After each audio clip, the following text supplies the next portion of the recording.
Vous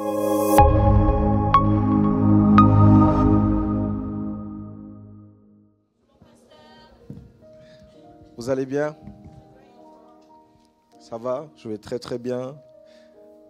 Ça ne fait qu'un dimanche que j'ai raté, mais j'ai l'impression d'avoir raté un mois. Je suis très content de revenir dans la maison. J'espère que vous êtes content de me revoir aussi. Ça se voit vachement. Gloire au Seigneur. Je vais vraiment bénir son nom pour cette mission qui a été une grande réussite. Nous étions la semaine dernière en République démocratique du Congo avec mon épouse, invités par l'église Philadelphie. Nous avions eu à travailler dans le cadre de leur programme annuel et nous avons vu la main de Dieu. Amen. Nous voulons ce dimanche continuer encore un peu plus. Je sens fortement la présence de Dieu sur moi. Je ne sais pas ce que Dieu va faire aujourd'hui, mais ce qui est sûr, c'est que Dieu va faire quelque chose d'inédit. Alors nous étions ensemble depuis plusieurs semaines déjà dans une série d'enseignements autour de la marche avec Dieu, dont le grand thème était « Marcher avec Dieu, comment ça marche ?» Au travers de cette série d'enseignements, le Seigneur nous a dit un certain nombre de choses qui nous ont emmenés à recevoir de sa part de grandes vérités attachées à la marche avec lui et aussi et surtout de voir un certain voile tomber de nos yeux en ce qui concerne ces choses qui pourtant doivent être élémentaires en ce qui concerne les chrétiens que nous sommes. Nous croyons que Dieu a un objectif derrière cet enseignement, c'est celui de rapprocher nos cœurs du sien. C'est celui de nous emmener à comprendre une nouvelle révélation de l'intimité que nous devons avoir avec lui, afin que nous puissions entrer exactement dans le cœur de ce qu'il a prévu en ce qui nous concerne. Et Dieu m'a donné un message, parce que le message que Dieu m'a donné aujourd'hui, il m'a demandé qu'il soit le dernier, parce qu'en vérité, je voulais encore traîner et parler de 2-3 choses. Mais Dieu m'a demandé de donner un dernier message en ce qui concerne cette série, afin de pouvoir avancer dans autre chose pour la fin de l'année et plus précisément pour le début de l'année qui arrive. Alors au début de l'année, le Seigneur m'a demandé de parler sur les événements attachés à la prophétie biblique des temps de la fin. Cela veut dire que nous allons explorer en partie l'eschatologie, nous allons voir tous les événements qui arriveront avant le retour de Jésus, après le retour de Jésus, et nous allons vraiment entrer dans les profondeurs de ces choses pour nous emmener à comprendre exactement dans quel temps est-ce que nous sommes et comment est-ce que nous devons nous positionner, premièrement pour nous préparer pour le retour de Jésus, mais aussi qu'est-ce qui nous attend après. Parce que plusieurs personnes ignorent plusieurs choses en ce qui concerne le retour de Jésus et toutes les choses que la parole de Dieu a annoncées en ce qui concerne son retour. Et je crois que le Seigneur, par sa grâce, nous fera beaucoup de bien. Mais avant cela, le Seigneur m'a demandé de parler d'un message qui a pour thème « Mieux que les sacrifices ». Dis avec moi « Mieux que les sacrifices ». Dis-le encore avec plus de force « Mieux que les sacrifices ». Nous allons prendre quelques portions des Écritures avant de pouvoir parler de ce que le Seigneur a mis dans nos cœurs. Cet après-midi, je suis en train d'enseigner. Alors je nous demanderai vraiment d'être attentifs et surtout de noter ce qu'il y a à noter. Commençons notre lecture en Ésaïe, le chapitre 45, le verset 15. Ésaïe, chapitre 45, verset 15. Ensuite, nous évoluons en 1 Samuel, chapitre 15, verset 22. 1 Samuel 15, 22. Ensuite, nous avançons en Matthieu, chapitre 21, du verset 1 au verset 9. Matthieu 21, de 1 à 9. Et nous clôturons en Ésaïe, le chapitre 53, à son verset 7. Ésaïe 53, verset 7. Ésaïe 45, 15, nous voulons honorer la parole de Dieu.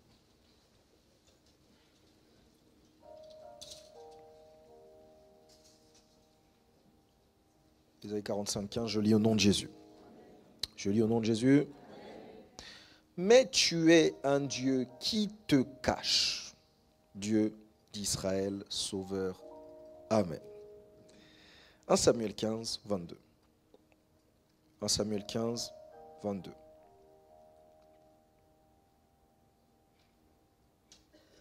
Samuel dit, l'Éternel trouve-t-il du plaisir dans les holocaustes et les sacrifices, comme dans l'obéissance à la voix de l'Éternel?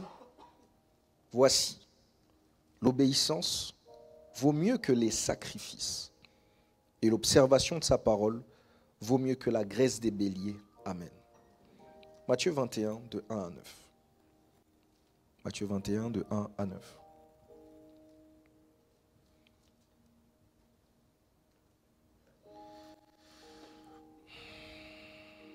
Lorsqu'ils approchèrent de Jérusalem et qu'ils furent arrivés à Bethphagée, vers la montagne des Oliviers, Jésus envoya 2 disciples en leur disant, « Allez au village qui est devant vous. Vous trouverez aussitôt une ânesse attachée et un ânon avec elle. Détachez-les et amenez-les-moi. Si quelqu'un vous dit quelque chose, vous répondrez, le Seigneur en a besoin. Et à l'instant, il les laissera aller. Or, ceci arriva, afin que s'accomplît ce qui avait été annoncé par le prophète. Dites à la fille de Sion, voici ton roi vient à toi, plein de douceur, et monté sur un âne. Dis avec moi un âne. Sur un ânon, le petit d'une ânesse. Les disciples allèrent et firent ce que Jésus leur avait ordonné. Ils emmenèrent l'ânesse et l'ânon, mirent sur eux leurs vêtements et le firent asseoir dessus. Et la plupart des gens de la foule étendirent leurs vêtements sur le chemin. D'autres coupèrent des branches d'arbres et en jonchèrent la route. Ceux qui précédaient et ceux qui suivaient Jésus criaient « Hosanna au fils de David, béni soit celui qui vient au nom du Seigneur, Hosanna dans les lieux très hauts. Amen. » Ésaïe 53, 7. Ésaïe 53, 7, la Bible dit ceci. Il a été maltraité et opprimé. Il n'a point ouvert la bouche. Semblable à un agneau, tout le monde dit agneau, qu'on mène à la boucherie, à une brebis muette devant ceux qui la tondent. Il n'a point ouvert la bouche. Amen. Seigneur, ta parole est bonne, nous la recevons pleine de grâce au nom de Jésus. Amen. Pouvons nous asseoir. Suivez-moi très attentivement du début jusqu'à la fin. Il y a quelques passages qui risquent d'être un peu, je dirais pas techniques, mais un peu poussés. Je suis obligé d'établir des bases théologiques pour que vous puissiez comprendre un certain nombre de choses. Alors je vous demanderai d'être avec moi dès le début. Amen. Frères bien-aimés, voyez-vous, il est impossible de marcher avec Dieu sans pour autant lui obéir. Et lorsque l'on parle de l'obéissance, en fait, on parle de cette capacité qu'une personne a à se soumettre à une autre personne. Ainsi, dans le cadre de la marche avec Dieu, lorsque nous parlons de l'obéissance, eh bien, l'obéissance identifiée en une personne va être l'élément qui va faire en sorte à ce que cette personne soit agréée par Dieu. L'obéissance est le facteur qui nous rend agréables à Dieu. Alléluia. Et souvenez-vous de ce que nous avions dit lorsque nous étions en train d'explorer ce thème dans quelques dimanches précédents. Nous avions dit que le mot « marcha » qui est utilisé pour traduire, pour dire plutôt « Enoch marcha avec Dieu », eh bien traduit « halak ». Halak qui veut dire, dans certains contextes, ou alors ça dépend du contexte, et à la fois vivre et à la fois mourir. Et on avait appris ensemble que la vision divine du halak, c'est le fait, en fait, la vision divine du halak impose que la vie qu'on vit se vive dans la mort. Vous vous souvenez de ça, n'est-ce pas? Et comme il ne peut pas y avoir deux vies en une personne, il ne peut pas aussi y avoir deux volontés. Alléluia. Vous êtes avec moi? Voilà pourquoi, en fait, vous devez travailler à ne pas garder votre vie en vie. Vous devez travailler à tuer votre vie de sorte à ce que la volonté qui est attachée à la vie que vous avez puisse aussi mourir, de sorte à ce que la vie par laquelle vous vivez puisse également être en mesure de prononcer sa volonté. Alléluia. Alléluia. Vous êtes avec moi? Parce qu'en fait, sans cela, vous ne pouvez pas obéir à Dieu. Et si vous n'obéissez pas à Dieu, vous ne pouvez pas lui être agréable. Est-ce que vous m'entendez?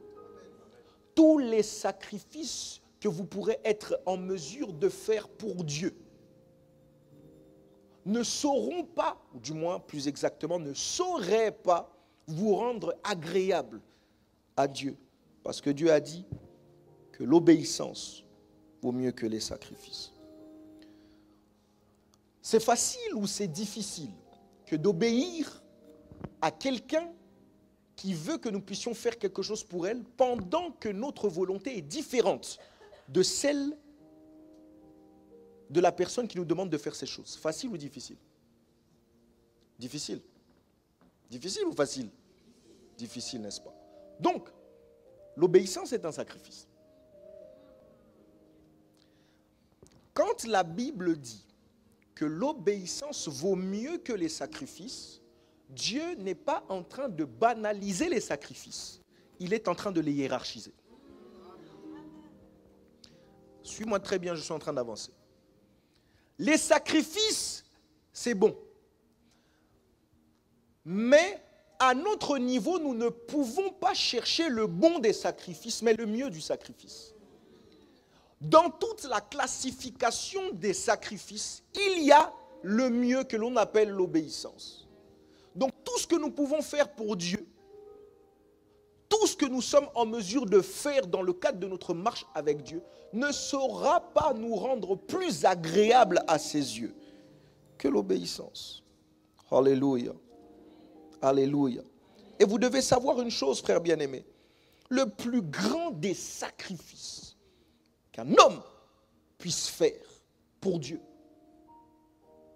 c'est l'obéissance. C'est le plus grand des sacrifices qu'on puisse être en mesure de faire pour Dieu.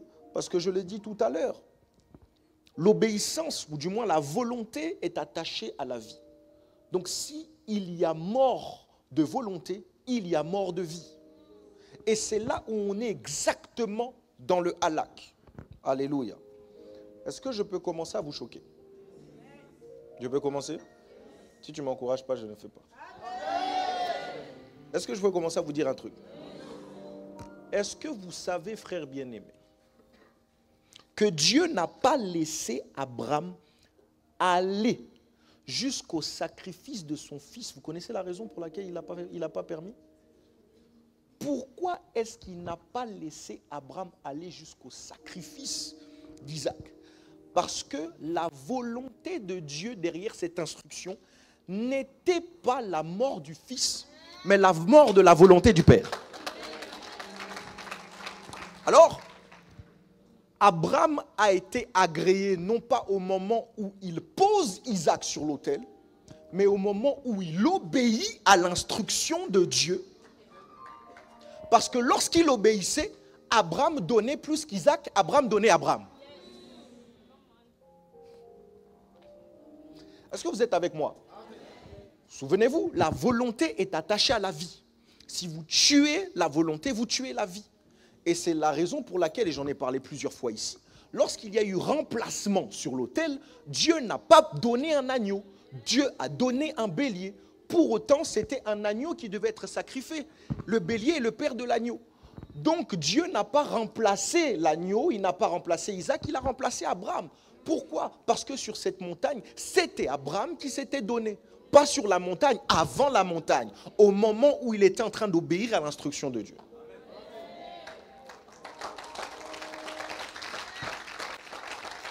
De même, savez-vous que le sacrifice de Jésus n'a pas commencé à la croix? Beaucoup pensent que quand on parle du sacrifice de Jésus, on s'arrête à la croix. Ça a commencé avant la fondation du monde, dans l'éternité. Et Jean nous en parle un peu. Il voit la vision, à un moment donné, il se met à pleurer. Parce qu'ils ont cherché. Personne n'était digne d'ouvrir le livre de vie et d'en rompre les sceaux. À un moment donné, un ange dit, ne pleure pas. Voici l'agneau. Voici. C'est à ce moment-là où personne ne pouvait prendre la responsabilité de la déchéance de l'humanité. Par anticipation, avant la fondation du monde, Jésus s'est porté garant et il a obéi avant la croix. Et les premières formes de son obéissance, on ne les voit pas à la croix. On les voit au Jourdain. On nous dit Jésus est emmené pour être baptisé. Jésus, le Sauveur, qui a été annoncé par Jean qui baptise. Même lorsque Jean voit Jésus arriver pour le baptême, Jean est scandalisé parce qu'il lui dit « J'ai passé mon temps à préparer ta venue. Et lorsque tu viens, tu me demandes de te baptiser. Je ne peux pas le faire, c'est plutôt toi qui dois me baptiser. » Jean savait qui était Jésus. Jésus savait qui lui-même était. Mais qu'est-ce qu'il a dit? Il a dit, il est convenable que nous accomplissions tout ce qui est juste. Et à ce moment-là, Jésus a été plongé dans les eaux du baptême. Vous savez ce que le baptême représente. Symbole de la mort.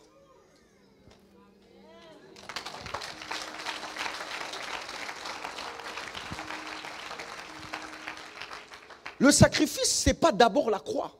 D'ailleurs, qu'est-ce qui a emmené Jésus à la croix? L'obéissance. Tiens avec moi, l'obéissance. Dis-le mieux que cela, l'obéissance. Alléluia. Une autre forme avant la croix, Gethsémane. Jésus est dans le jardin. Il est dans ce moment-là où il est en prière. Dans mes recherches, je me suis rendu compte que Jésus est tombé malade dans la prière. Parce que, j'ai oublié le nom, je vous le rechercherai, il y a une pathologie qui découle d'une extrême concentration et d'un extrême effort qu'on fait dans la concentration, qui fait en sorte à ce que, quand tu transpires, il y a du sang qui se mélange à la transpiration. C'est ce que Jésus a vécu quand il était en train de prier. Il voyait le film de ceux qui s'apprêtaient à vivre. Et là, il y a sa volonté humaine qui est en train de dire, mais tu peux pas y aller. C'est trop lourd, cette coupe est trop dure à boire. Et puis Jésus, dans son humanité, dit, mais est-ce que je pourrais boire cette coupe? Est-ce que je pourrais supporter ce supplice qui est en train de se présenter à moi? Jésus s'est repris. Il a dit, non pas ma volonté. Jésus a obéi. Et c'était à ce moment-là où on voit une autre forme du sacrifice de Jésus qui avait déjà été effective avant la fondation du monde. Alléluia. De tout mon cœur, je prie main droite levée, afin que Dieu nous donne des cœurs obéissants. Obéissant à sa parole, obéissant à ses attentes, obéissant à ses instructions en ce qui nous concerne.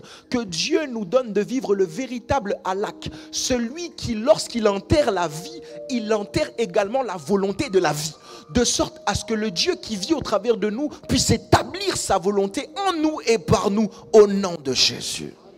Tu m'as dit Amen, Dieu le fait avec toi. Dans mes recherches, j'ai découvert que lorsque l'on parle de l'obéissance, dans ce passage biblique, là on dit que l'obéissance vaut mieux que les sacrifices. Obéissance traduit shama, qui veut dire obéir, mais qui veut aussi dire entendre, qui veut aussi dire écouter. En d'autres termes, l'obéissance à Dieu dans la pensée biblique implique l'entente et l'écoute. Mais qui et quoi devons-nous écouter? Qui et quoi devons-nous entendre? Quelqu'un dit avec moi la parole de Dieu. Je veux aujourd'hui te montrer la place que la parole de Dieu doit avoir dans le cheminement de ton obéissance. Ce livre que vous avez entre vos mains, pour certains dans vos téléphones, est bien plus qu'un livre. Ces lignes que vous lisez sur votre application YouVersion, c'est plus que des lignes. Alléluia. Je vous autorise, je vous prends au défi d'aller sur Internet tout de suite, maintenant, et de taper « livre le plus vendu au monde ». Parce que des fois, quand les pasteurs disent des choses, on dit, oh non, tapez ça et dites-moi après le résultat que vous trouvez. C'est quoi? C'est quoi? Depuis que tous les livres sont livres, le plus grand des best-sellers.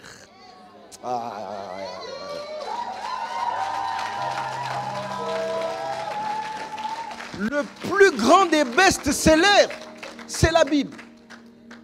Et maintenant, à cause du temps dans lequel on est pour que la prophétie s'accomplisse, et quand je vais parler des choses liées à la prophétie biblique du temps de la fin, ça va être très grave. Vous allez comprendre plein de choses. Juste derrière la Bible, c'est le Coran. Mais il y a longtemps, en deuxième position, c'était le livre d'Ikea. Je ne sais pas pourquoi.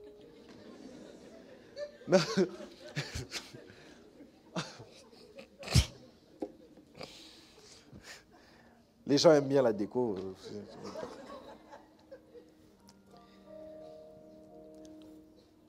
Mais on nous explique que depuis que les livres existent et sont mis en vente, le livre le plus vendu, c'est la Bible. Vous pensez que c'est sans raison? Hein? Bon, déjà, je vais vous expliquer quelque chose de très spirituel. Vous devez comprendre une chose. Vous devez comprendre que nous vivons à cheval entre une dimension et une autre. Nous vivons au milieu d'un monde et d'un autre. Du monde spirituel et du monde physique. Notre esprit est en contact avec le monde spirituel et notre corps est en contact avec le monde physique. Et si vous ne le saviez pas, il y a des ponts qui permettent les transactions du monde spirituel, du monde physique plutôt, au monde spirituel et vice-versa. Il y a des couloirs qui permettent à ce que nous puissions quitter le monde physique et entrer dans les sphères spirituelles. Et à titre d'exemple, la musique en est un. Je peux vous expliquer quelque chose? Toutes les confessions religieuses, et j'en parle non pas simplement comme prophète, mais aussi comme musicien, toutes les confessions religieuses font à un moment donné recours à la musique pour permettre à leurs adeptes d'entrer dans d'autres sphères de la spiritualité. Commençons par nous parce que nous sommes à l'église. Est-ce que vous voyez les choses qui peuvent se passer lorsque nous sommes en train d'adorer? Est-ce que vous voyez à quel point Dieu est capable d'ouvrir son ciel pendant que nous sommes en train d'adorer? Moi, j'ai vu juste pendant la louange, pendant l'adoration, des paralytiques se mettre à marcher sans que quelqu'un prie pour eux. Même la parole de Dieu nous parle de Paul et Silas et de ce qui s'est passé lorsqu'ils étaient en prison. Nous faisons recours à la musique pour nous emmener dans d'autres sphères de la spiritualité.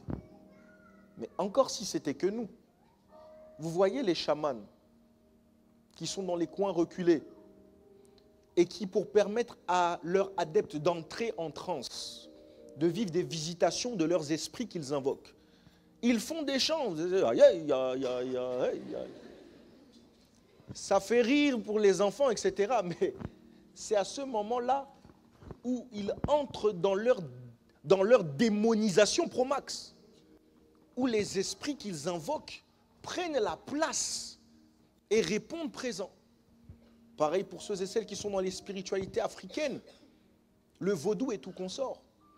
Pour appeler les esprits des ancêtres, on fait recours au tam-tam et à certains rythmes, certains chants, certaines danses qui font en sorte à ce qu'il y ait un pont qui soit créé entre le monde physique et le monde spirituel. Même nos cousins,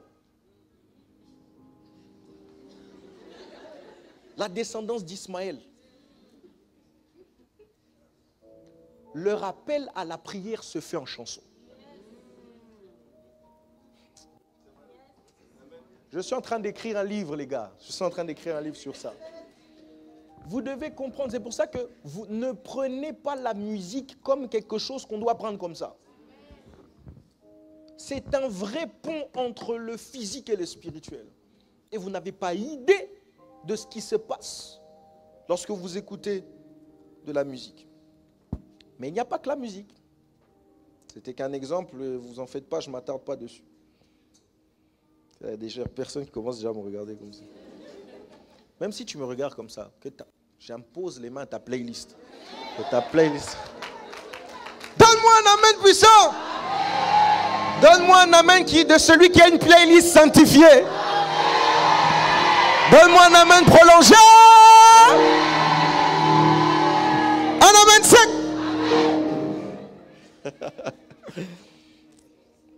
Alléluia. Pas que la musique. La plupart des initiations spirituelles se font par les livres.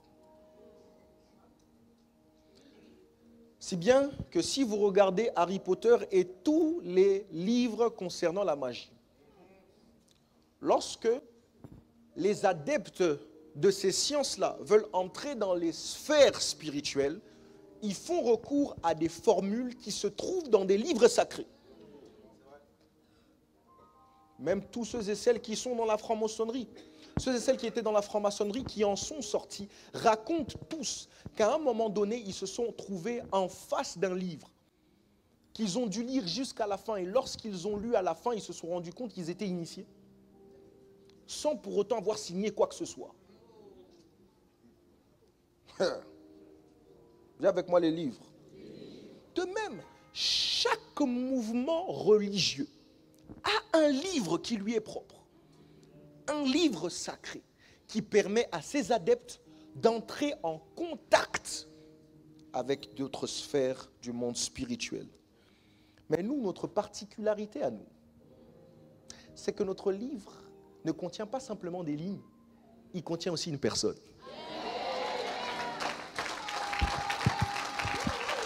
Il ne contient pas seulement des lignes, il contient aussi une vie. Jean 1:1, au commencement était la parole était avec Dieu et la parole était Dieu. Jean 1:14, celui qui est la parole est devenu chair. Dieu n'a jamais voulu que les lignes de la parole de Dieu s'arrêtent à être des lignes. Voilà pourquoi le message est devenu lui-même le messager, pour que lorsque vous lisiez la parole de Dieu, vous ne lisiez pas les lignes, mais vous découvrez la vie qui se cache. Est-ce que je peux parler à une personne? Aïe, aïe, aïe, aïe, aïe, aïe. Lorsque tu entres en intimité avec la parole, tu entres en intimité avec le Dieu de la parole. Et je prie dans le nom de Jésus, sous cette atmosphère, que Dieu te donne un amour profond pour sa parole, parce que tu ne peux pas lui obéir si tu ne connais pas sa parole. Je prie afin qu'une grande soif pour la parole de Dieu naisse à partir d'aujourd'hui. Que tu passes 1 heure, 2 heures, 3 heures, 4 heures à méditer la parole de Dieu sans t'ennuyer, sans t'endormir. Ma déclaration vient chasser cet esprit d'endormissement qui vient lorsque tu as envie de lire la parole de Dieu. Au nom de... Assieds-toi, assieds-toi. Assieds-toi, j'enseigne.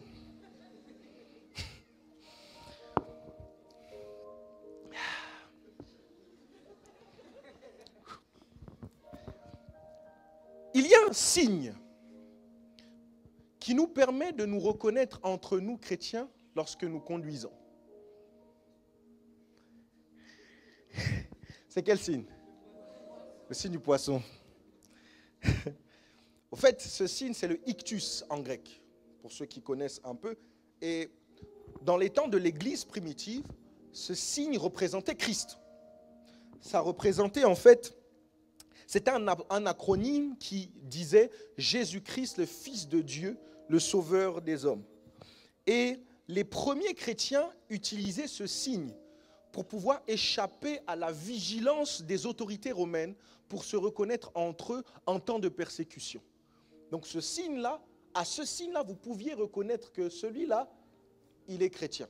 Alléluia. Donc, bien aimé, j'ouvre une parenthèse. Sur la route, comportez-vous bien, surtout si vous avez le poisson derrière. Parce qu'il y a des chrétiens qui ont le poisson, ils en ont même 3 des fois. 1 à gauche, 2 à droite. Mais ce sont ceux qui insultent les gens. Quand tu es sur la route, quand tu es sur la route et que tu fais des queues de poisson en laissant les gens derrière, tu oublies que derrière tu as le poisson. Donc quand les gens voient ça, ils savent que tu es chrétien. Je ferme la parenthèse. mais pourquoi est-ce que Christ était représenté par un poisson? Demande-moi pourquoi. Demande-moi bien pourquoi. Demande-moi bien pourquoi. Tout trésor se trouve dans les profondeurs. Attendez, je vais vous expliquer. Si vous voulez du pétrole, il va vous falloir creuser profondément dans la terre pour extraire le pétrole. Si vous voulez de l'or ou plusieurs pierres précieuses, le diamant, vous devrez creuser profondément pour pouvoir récolter ces pierres précieuses. Parce qu'à la surface, vous aurez les pierres. Mais les pierres précieuses, c'est dans les profondeurs. Donc, si vous voulez le coltan, les pierres, toutes les pierres précieuses, il vous faut creuser dans les profondeurs de la terre parce que tout trésor est enfoui dans les profondeurs. En ce qui concerne Dieu, c'est la même chose. On l'a lu ici en Ésaïe 45:15 que notre Dieu est un Dieu qui se cache. Et pour entrer en connexion avec les profondeurs, ou du moins avec les trésors attachés à la connaissance de sa personne, nous devons aller dans les profondeurs. Mais dans quelle profondeur? Avec moi, les profondeurs de l'eau. Que quelqu'un dise avec moi l'eau. Dans la Bible, entre autres, l'eau est le symbole de l'esprit. D'ailleurs, Jésus, lorsqu'il est en face de la femme samaritaine, il va lui dire, cette eau-là que tu es venu puiser, si tu la bois, demain tu auras encore soif. Par contre, si tu bois de l'eau que moi je vais te donner, tu n'auras plus jamais soif. Et d'elle, donc à partir de cette eau-là, jaillira une source de la vie éternelle. Jésus était en train de faire comprendre quelque chose à la femme samaritaine, c'est que la vie éternelle, et c'est un principe que nous connaissons tous, la vie éternelle que nous l'avons parce que nous avons l'Esprit de Dieu, qui nous a été donné à cause du sacrifice de Jésus sur la croix, sacrifice au cours duquel Dieu nous a rendus ses fils. D'ailleurs, Romains 8,14 dit que tous ceux qui sont conduits par l'Esprit de Dieu sont fils de Dieu. Donc, lorsqu'on parle de l'eau, symboliquement, on pense à l'Esprit. Alléluia. Donc, l'eau, c'est l'Esprit. Et l'Esprit, c'est Dieu. La Bible dit, Jean 4,24, que Dieu est Esprit. Donc, si l'eau, c'est l'Esprit, si l'Esprit, c'est Dieu, si Dieu, c'est la parole, c'est l'eau. Tu me suis? La parole, c'est l'eau. Et le poisson se trouve dans l'eau.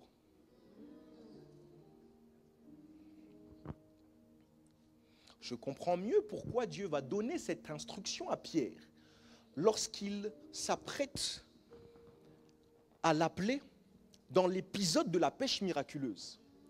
Avant cet épisode, il va lui donner une instruction, il va lui dire « Va en eau profonde ». Parce qu'en fait, les poissons ne se trouvent pas à la surface. Les poissons se trouvent en eau profonde. Peut-être que jusqu'ici, Pierre n'obtenait pas les résultats qu'il avait parce qu'il était à la surface. Jésus lui a fait comprendre un principe. Il lui a dit, à la surface, il n'y a pas de poisson. Avance en eau profonde, jette le filet. Et c'est quand Pierre a vu ceci qu'il est entré en contact avec la pêche miraculeuse. J'aimerais dire à quelqu'un que le Christ en quel je crois ne se trouve pas dans la surface. Il ne se trouve pas dans les débats. Il ne se trouve pas dans les histoires de « on m'a dit ». Il se trouve dans les profondeurs de sa parole. Et sa volonté, son désir, c'est que tu puisses t'y plonger pour le chercher. Ce que j'aime bien, c'est que plus tu avances dans les profondeurs,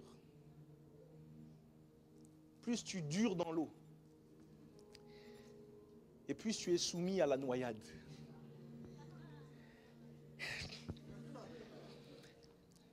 Et lorsque tu te noies dans les eaux de la parole de Dieu, tu abandonnes une vie pour en récupérer une autre. C'est pour ça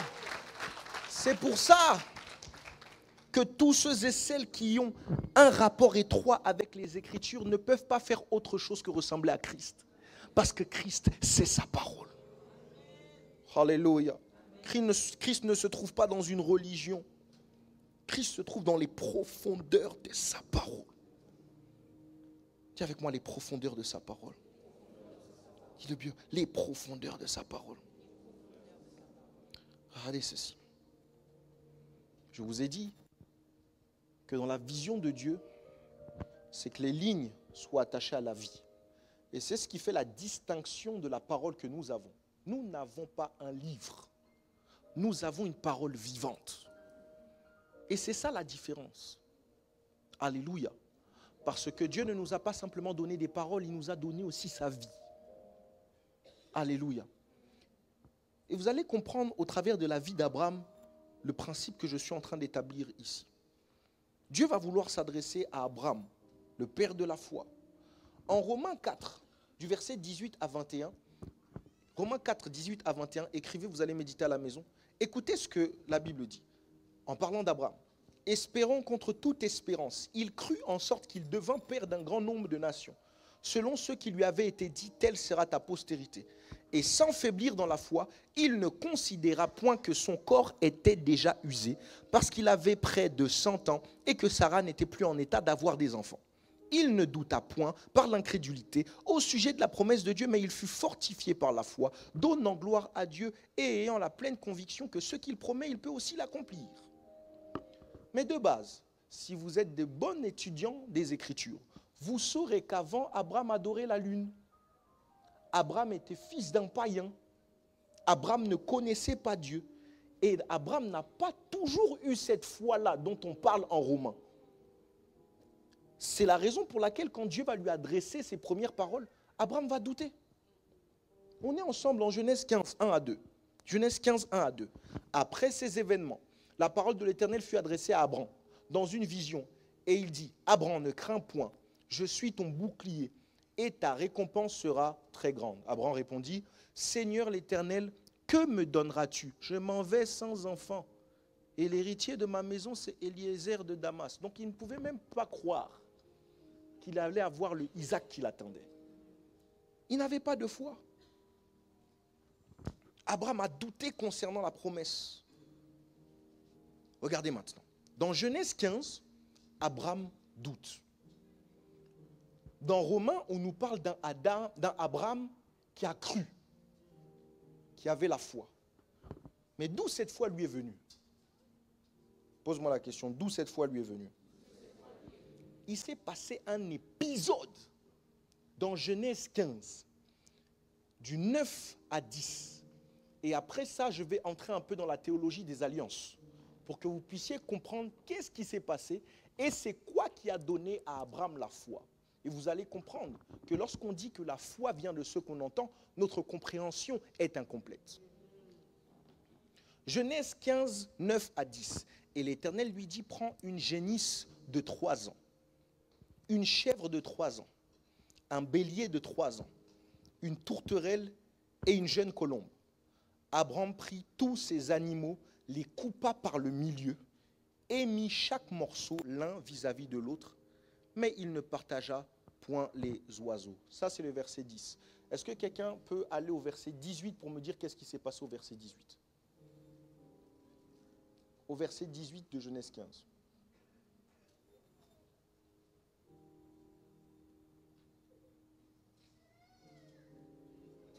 Amen. En ce jour-là, l'Éternel fit alliance avec Abraham. Oui. Maman, c'est bon, tu peux t'arrêter. Merci, maman. En ce jour-là, l'Éternel fit alliance avec Dieu. Laissez-moi un peu entrer dans la théologie des alliances. Quand à l'époque, on faisait alliance avec une famille ou avec un peuple, on devait couper un animal par le milieu. Au fait, ce rite-là, c'était uniquement réservé aux alliances. On ne faisait ça que lorsqu'il y avait alliance. Et qu'est-ce qui s'est passé avec Abraham? Quand Dieu a parlé à Abraham, Abraham n'a pas cru. Parce qu'Abraham ne connaissait pas Dieu. Abraham, lui, connaissait ses idoles avec lesquelles il avait grandi. Donc Dieu voulait régler le problème du manque de foi d'Abraham. Il voulait en fait donner des instructions précises à Abraham qui vont lui faire comprendre qu'au travers de ces instructions, les paroles que je t'adresse ne sont plus simplement mots, mais elles deviennent vie. Vous êtes avec moi? Abraham comprend maintenant que les promesses de Dieu qui m'ont été adressées avant ne sont plus simplement verbales, mais elles sont scellées par le sang. Et c'est à ce moment-là qu'on nous dit en Genèse 18, en Genèse 15, verset 18, l'Éternel fit alliance avec Abraham. Pour comprendre ce qui s'est passé là, vous devez comprendre que l'animal qui a été coupé en deux représentait la partie de Dieu. Donc en fait, Dieu a été symbolisé par cet animal coupé par le milieu. Mais dans une alliance, si une partie donne son sang, il faut que l'autre partie aussi la donne. C'est pour ça que Dieu devait imposer la circoncision. Non, ils ne comprennent pas. Dieu devait imposer la circoncision pour que Abraham donne également son sang. Dieu a donné son sang par l'animal sacrifié, Abraham a donné son sang par la circoncision, alors l'alliance est rendue effective et les paroles qui ont été données à Abraham sont scellées par le sang. Alléluia. Alléluia. C'est la même chose concernant Jésus et son sacrifice. En fait, quand nous disons que nous sommes en alliance avec Dieu, c'est incorrect en partie. Parce qu'un homme ne peut pas être en relation avec Dieu. Nous ne sommes pas en vrai en relation avec Dieu ou en alliance avec Dieu. Nous bénéficions de l'alliance que Dieu a faite lui-même. C'est pour ça que Jésus devait être 100% homme et 100% Dieu. Parce que dans le monde de l'alliance, Jésus, dans sa capacité de 100% homme, représente la partie humaine de l'alliance. Jésus, dans sa capacité de 100% Dieu, représente la partie divine de l'alliance. C'est pour ça qu'on nous dit qu'en Jésus, toutes les promesses de Dieu sont oui et amen. Parce qu'en lui, il y a et la partie de l'homme et la partie de Dieu. Ah, ils ne comprennent pas ce que je suis en train de dire. Et regardez-moi maintenant. Si le sang... Donc Abraham, quand il a cru, il n'a pas cru parce que Dieu avait parlé. Il a cru parce que Dieu avait maintenant emmené sa vie qui est venue supporter ses paroles. C'est à ce moment-là que Abraham a cru. Si le sang d'un animal a pu révolutionner la foi d'Abraham, à combien plus forte raison le sang de la nouvelle... Le sang de la nouvelle alliance, ce sang prouve que Dieu est sérieux dans ce qu'il dit et qu'il accomplit ce qu'il dit. Abraham a découvert la vie de Dieu. Et c'est cette découverte de la vie de Dieu qui a fait en sorte à ce qu'il devienne le Père de la foi. Ma prière est que tu découvres Dieu dans sa parole. Et que lorsque tu les découvres, ça enlève un voile qui te donne de chercher encore à le découvrir davantage pour mieux lui obéir. Alléluia. Connaître la parole de Dieu vous emmènera à connaître Dieu. Et le fait de connaître Dieu vous fera adhérer à sa volonté au détriment de la vôtre. C'est ma prière pour vous au nom de Jésus. Je peux dire quelque chose pour terminer? Je peux?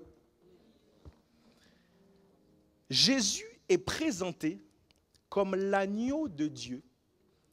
Dis avec moi l'agneau. Qui ôte, je dois descendre pour dire ça. Qui fait quoi? Qui ôte les péchés du monde. Or, l'agneau est distingué des autres animaux parce qu'il a une capacité particulière à obéir. Il est dans sa nature et dans sa stature prompt à obéir à cause du cœur tendre qu'il a, qui l'emmène à obéir aux instructions de son berger. C'est ce que Jésus est. Voilà pourquoi, lorsque la Bible nous dit ça, elle met en référence le lien que le prophète Ésaïe fait entre l'agneau et Jésus. Dans le dernier passage que nous avons lu en lecture prémessagère, où nous disions que Jésus n'a pas ouvert la bouche, comme un agneau qu'on était en train d'emmener. Jésus est l'agneau de Dieu. Alléluia. Mais regardez ceci. Jésus s'apprête à entrer en Jérusalem, maman H. Lorsqu'il s'apprête à entrer à Jérusalem, il arrive et pas loin de là où il était, il y avait un village. Dans ce village-là se trouvait une ânesse avec son ânon. Il va envoyer 2 de ses disciples pour pouvoir lui emmener cette ânesse et cet ânon afin qu'il s'assoie sur l'ânon et qu'il entre à Jérusalem. Pourquoi un âne? Dis-moi pourquoi un âne, je t'explique. L'âne représente la têtudesse. L'âne représente la rébellion. L'âne, vous ne pouvez pas faire bouger un âne s'il a décidé de rester là où il est. Voilà pourquoi on dit des fois têtu comme une mule, comme un âne, comme tout ça. Parce que les ânes ne sont pas prompts à obéir. Ils sont prompts à désobéir.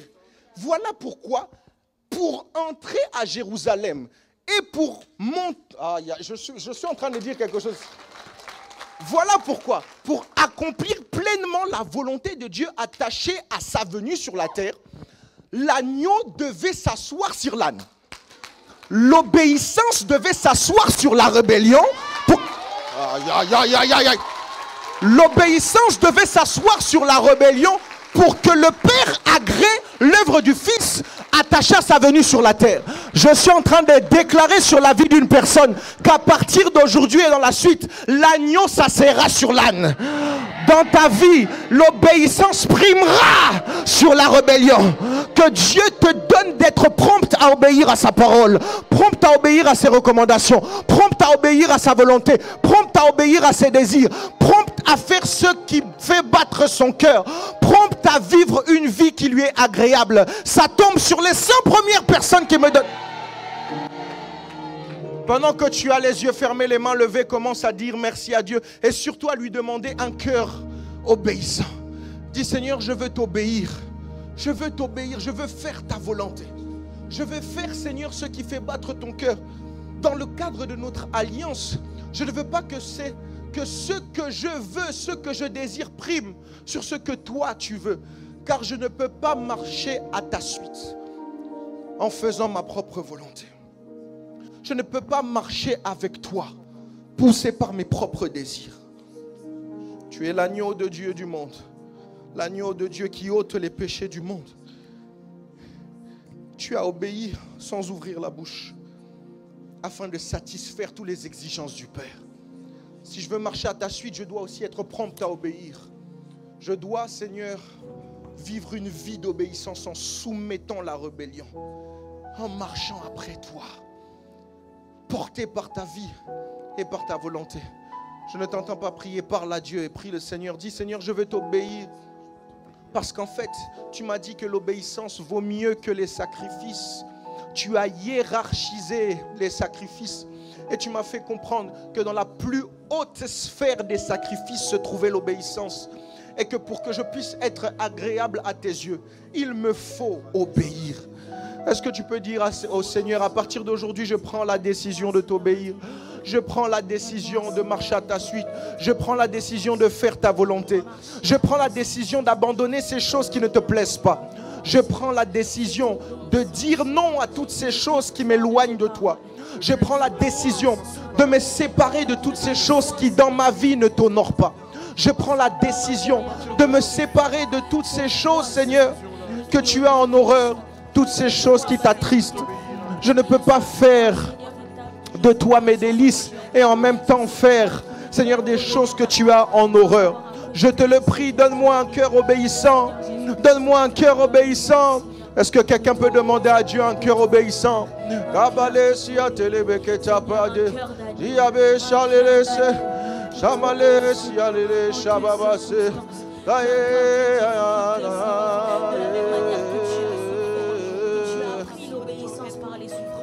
Digne es-tu, agneau de Dieu. Alléluia. Digne es-tu, agneau de Dieu. Digne es-tu, digne es-tu, agneau. Digne es-tu, digne es-tu, agneau de Dieu. L'univers entier proclame la beauté de ton saint nom. Oui, digne es-tu, agneau de Dieu. Digne es-tu,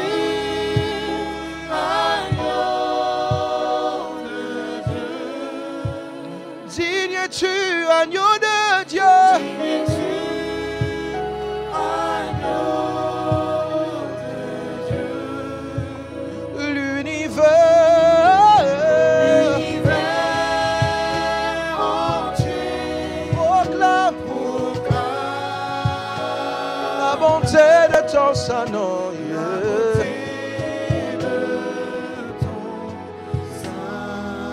Et nous appelons Dieu, Esprit de Dieu, règne,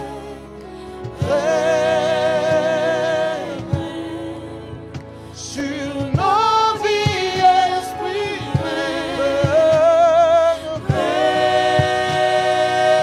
Esprit de Dieu, Esprit de Dieu, nous voulons faire ta volonté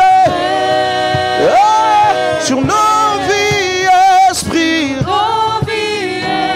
pas la mienne, ta volonté, Jésus, Esprit de Dieu, permets à ce que l'agneau s'assoive sur l'âne, sur nos vies, Esprit,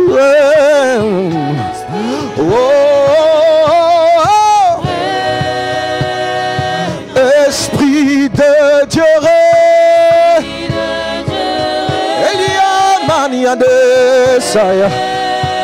sur nos vies, Esprit, à partir d'aujourd'hui jusqu'à ton retour, le peuple le dit, Esprit de Dieu, ta volonté au détriment de la nôtre, sur nos vies, Esprit,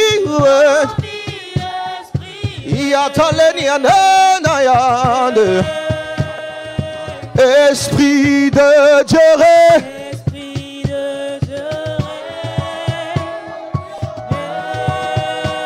sur nos vies, Esprit. Mon Dieu, dis-le encore pendant que tu es en train de le dire. Ta volonté est en train de disparaître et la sienne est en train d'apparaître. Esprit.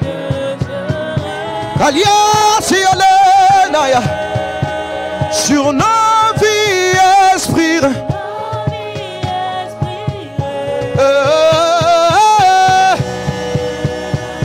Esprit de Dieu, règne sur nos vies, Esprit, règne, Esprit de Dieu, règne sur nos vies, Esprit. Alléluia. Saint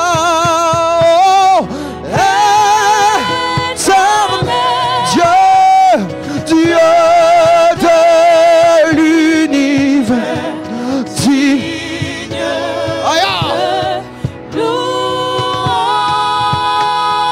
Honneur et gloire à l'agneau de Dieu, assis sur le trône, assis sur le trône. Il règne à jamais.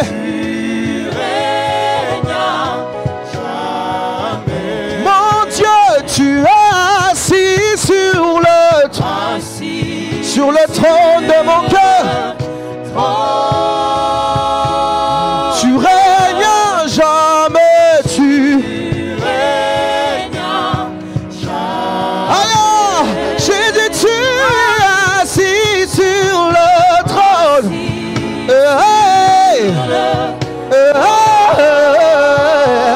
Tu règnes à jamais. Jésus, tu es assis sur le trône.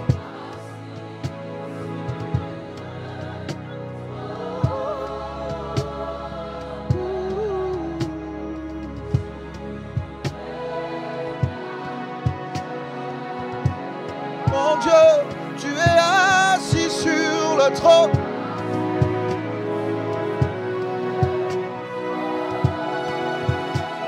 Tu règnes à jamais.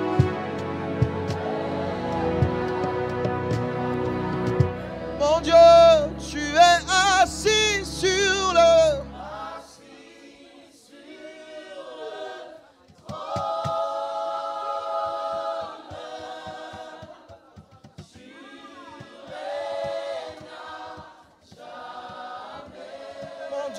tu es assis sur le trône.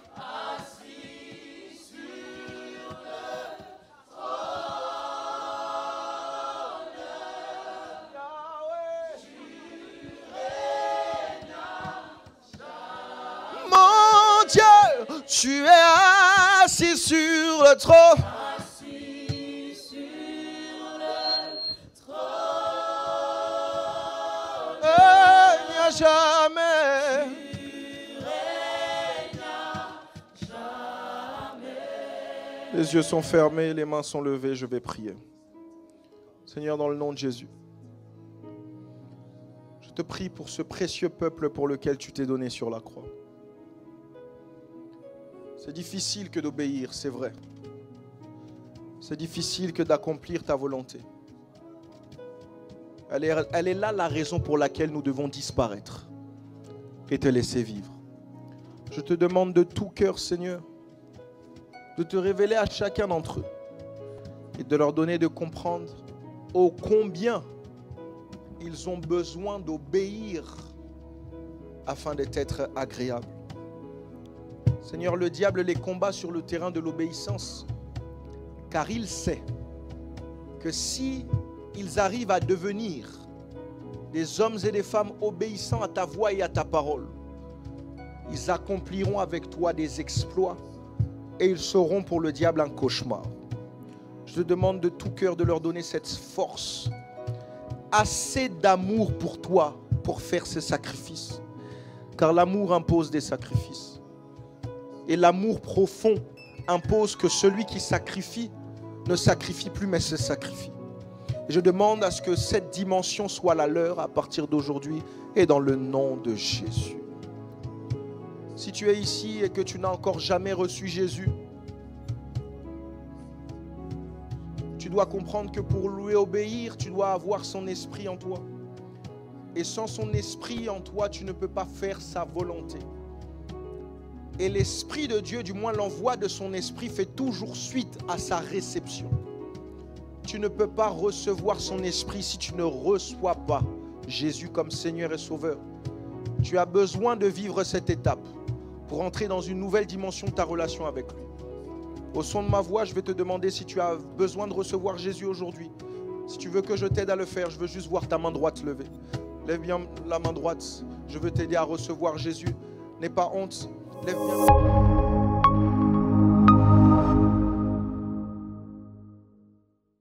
Bien-aimés, shalom.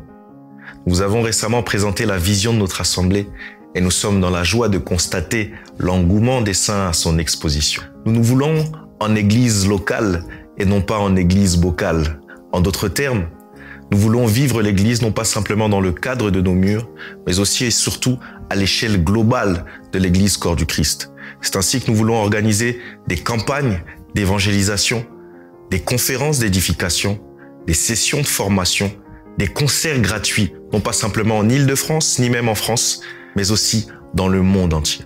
Nous avons également conscience que le cœur de Dieu penche en faveur de tous ceux qui sont dans le besoin. C'est ainsi que nous voulons développer de fortes actions sociales pour venir en aide à tous ceux et celles qui en ont besoin, non pas simplement en France, mais aussi dans le monde entier. Nous avons également l'ambition de créer une chaîne d'édification chrétienne pour l'édification du plus grand nombre, sans compter notre grand objectif, celui d'acquérir un bâtiment afin de nous permettre d'avoir nos activités en toute liberté, mais aussi de léguer un héritage à la génération future. Les projets sont encore légion, mais nous n'y arriverons pas seuls. Nous avons conscience qu'ensemble, les peines sont divisées et les effets sont multipliés. C'est ainsi que j'aimerais m'adresser à tous ceux et celles qui veulent donner à Dieu une raison de se souvenir non pas simplement d'eux, mais aussi de toute leur descendance, en devenant partenaire de notre ministère. Vous voulez donner ponctuellement ou alors mensuellement? Rendez-vous sur notre site internet. Aidez-nous à réaliser les rêves de Dieu pour l'humanité. Merci à tous.